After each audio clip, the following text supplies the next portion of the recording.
ఊరెళ్ళేటోడు నీకు ఎందుకురా ఇవన్నీ? లక్షల జీతం వదిలేసి ఈ మాత్రం దానికి అంత చదువులు ఎందుకురా? నువ్వే కదా పెదనాన్న చెప్పావు, ఒక పెద్దవాడు కనిపిస్తే సహాయం అడిగే చేతులు ఎన్నున్నాయని. అవి అలాగే ఉండనివ్వాలా? అందుకని ఎలక్షన్లో నిలబడతావా? పెదనాన్న, నాయకుడు అవ్వాలని కాదు, మన ఊరి ప్రజల కోసం, వాళ్ళని మార్చడం కోసమే. వీళ్ళ కోసమా? 10 రోజుల ముందు మందు పోసేవాడికి ప్రచారం చేస్తారు, చివరి క్లాస్ పోసేవాడికి ఓటేస్తారు. అందరూ అలానే ఉండరు కదా. ఉన్నారా? 2% డిస్కౌంట్ ఇస్తే క్యూలో నిలబడి గోల్డ్ కొంటారు, 4 రూపాయలు ఎక్కువ ఇస్తే లైన్లో నిలబడి పాలు పోస్తారు. అదే 2000 ఇస్తే ఓటేస్తారు. చూసావుగా వేరన్నని? వీడైతే చందమామ రావే జాబిలీ రావే అని పాడుకోవడం లేదు, ఎలక్షన్లు రావే డబ్బులు తేవే అని పాడుకుంటాడు. నువ్వేంట్రా వీళ్ళ కోసం మాట్లాడుతున్నావు? సరే పెదనాన్న, ఎలాగో ఓట్లు రావని చెప్తున్నావు కదా, ఎలక్షన్స్ అయిపోయాక జాబ్కి వెళ్తాను. సరేలేరా, నీ ఆనందం నేనెందుకు కాదనాలి? మరి నీ ఓట్ మాత్రం నాకే వేయాలి. భలే వాడివిరా. నా కొడుకు ఎవరికి అమ్ముడుపోయాడో నాకే తెలీదు. నా కొడుకు మాట వినకపోతే కోడల్లాగా అన్నం పెట్టదు. పెదనాన్న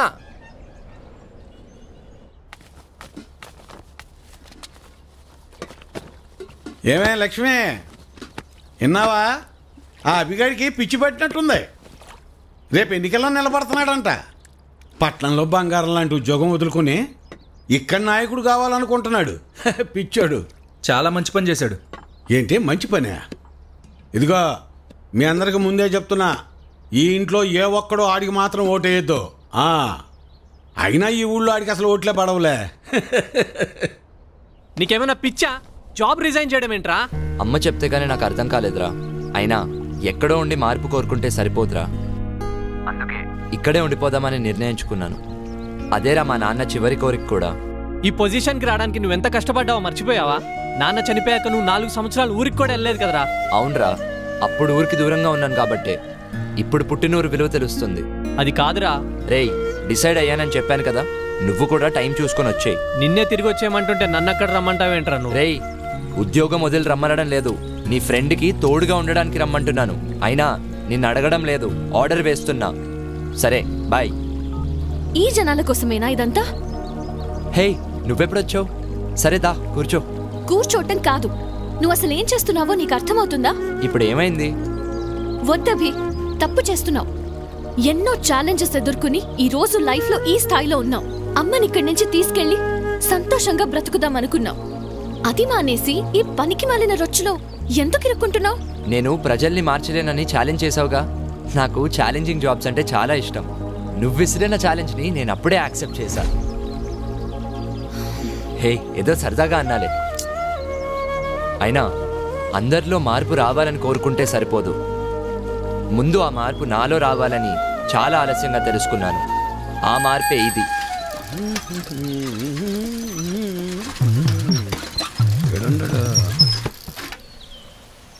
అభినవ్, నువ్వు ఎలాగో ఏ నుంచి వెళ్ళవుగానే నీ జెండా కూడా నాకు ఇవ్వు, నా భుజం మీద వేసుకుంటాను. మేత మోపులంటే మోయటం కష్టం కానీ జెండాలకే ఎన్నైనా మోస్తాం, ఎన్ని డబ్బులైనా తీసుకుంటాం. నువ్వెంత ప్రయత్నించినా నీకు ఒక్కోటి కూడా పడదన్నది ఎంత నిజమో, నా జీవితంలో నేను మళ్ళీ వ్యవసాయం చేయనన్నది కూడా అంతే నిజం. తెలివైనడువే, తిక్క తిక్క పనులు చేయమాక. పోపో, పట్నం పో.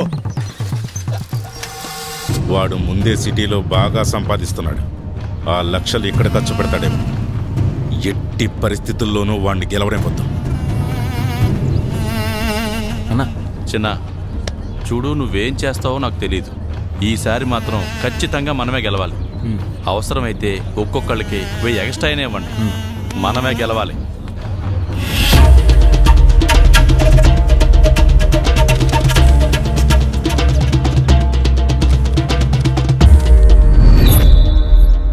అభిబాబు,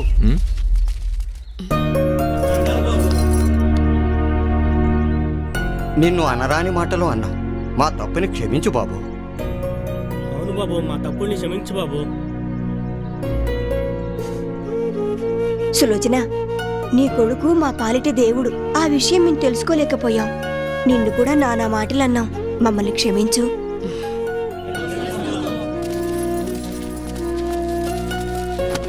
అరే నువ్వు సూపర్ రా అభి.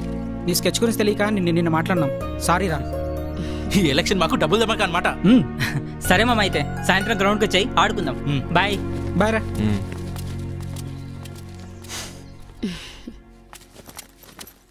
రే అబే అబే రే అబే రే హాయ్ రా, మొన్న రానన్నావు, నాకు తెలుసురా నువ్వు వస్తావని. సరే రా కూర్చో. రారా కూర్చో ముందు.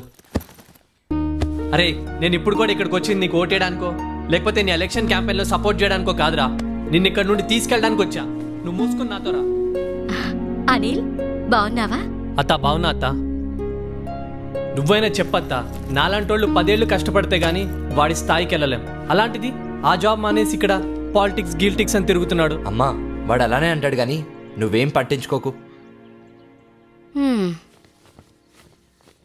రే అనిల్, డబ్బులు తిరిగి ఇవ్వాల్సి వస్తుందని నాతో గొడవ పడ్డారు. అదే మళ్ళీ డబ్బులు తిరిగి వచ్చేసరికి డబల్ ధమాకా అనుకుంటున్నారు. అదేరా వాళ్ళ అమాయకత్వం. ఈ రాజకీయ నాయకులేమో ఆ అమాయకత్వాన్ని అడ్డు పెట్టుకొని వాళ్ళ జీవితాలతో ఆడుకుంటున్నారు. అమాయకత్వం పాడా దొంగనా కొడుకులు రా వీళ్ళంతా. అమాయకత్వమేరా, లేదంటే ఒకప్పుడు మన సమస్యల కోసం మన తరపున మాట్లాడడానికి మనలో ఒకడిని మనమే ఎన్నుకునేవాళ్ళం.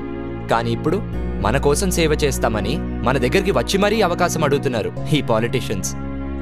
పైగా ఆ సేవ కోసం మనకు డబ్బులు కూడా ఇస్తున్నారు.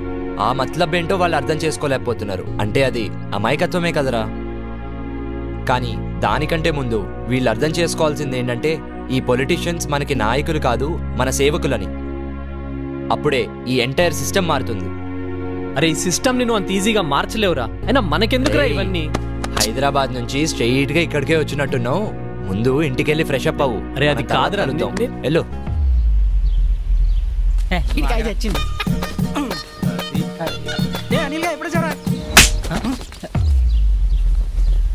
వాడేదో మంచి చేద్దామని వస్తే మీరు కూడా ఏంట్రా ఊరోళ్ళతో కలిసి? చెత్త నా కొడకల్లారా. ఛీ!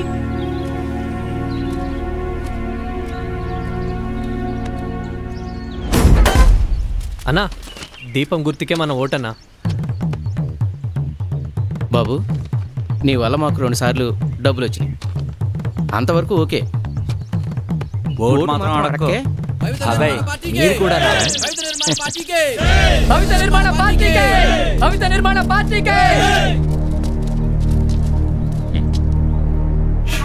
చూసావా, నువ్వెంత చేసినా నీ దగ్గరికి ఎవ్వడు రాడు. కనీసం మీ అమ్మైనా నీకు ఓటేస్తుందో లేదో చూసుకో. హలో, దీపం గుర్తుకే మన ఓటు. భవిత నిర్మాణ పార్టీకే.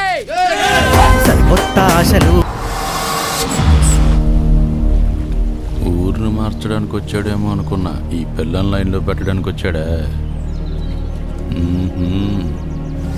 పోనవరా.